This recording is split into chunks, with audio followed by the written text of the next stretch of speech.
And Mickelson, Gary, trying to win this championship for the very first time. We mentioned earlier Hal Sutton, the two-time champion here.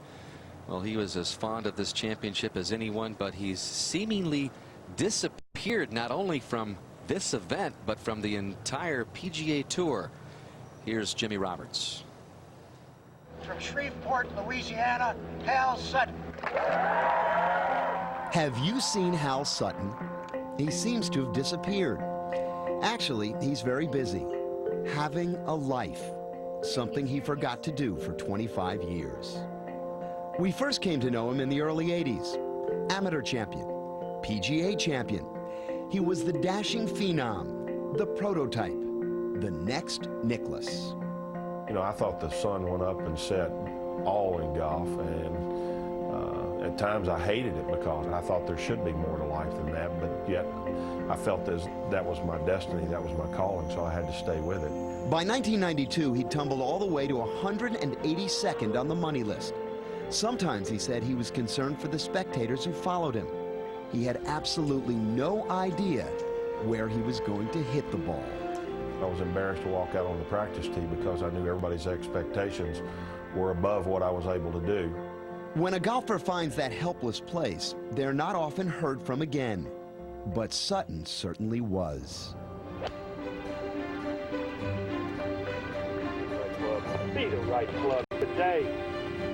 Yes! He capped off a remarkable rise from the scrap heap by staring down Tiger Woods and winning the Players' Championship in 2000. It would have been nice if that's how it all ended. But, of course, that's not how it ended. In 2004, he captained another in what was becoming a fleet of U.S. Ryder Cup Titanics, highlighted by the disastrous and frosty pairing of Tiger Woods and Phil Mickelson. And that was it. After 2 years of selfless work, Hal Sutton rode off into the sunset, vilified. All at once, he seemed to just evaporate. He's played one event in the last 2 years, not because he couldn't, but because he wouldn't. He's had better things to do. I was really selfish in my life. You know, I chased my own selfish dreams, and it was time for me to give up that selfishness and think about them. Now he goes to baseball games and soccer games. He does errands.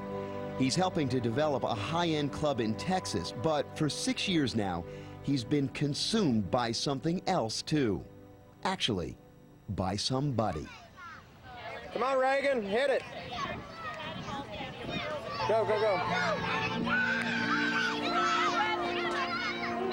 Hey, Chuck. How are you? Reagan Little was the daughter of Sutton's longtime manager. In July of 2001, she died of viral meningitis. She was 7. I vowed that day that we would do something about that and that it wouldn't be for nothing. That something turned into Sutton's Children's. A hospital opened in 2006. He's been here his whole life. We built this hospital in less than 4 years. Largest fundraising effort that's ever been made in Shreveport. And this was not any tax dollars were used for this hospital. It was built with private funds, and we turned nobody away, and we're awfully proud of that. Hal Sutton's life once seemed the very model of frivolous self-absorption.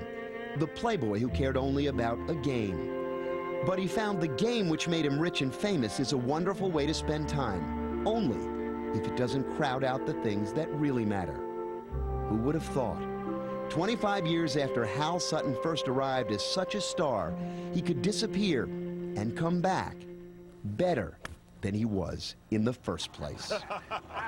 See ya.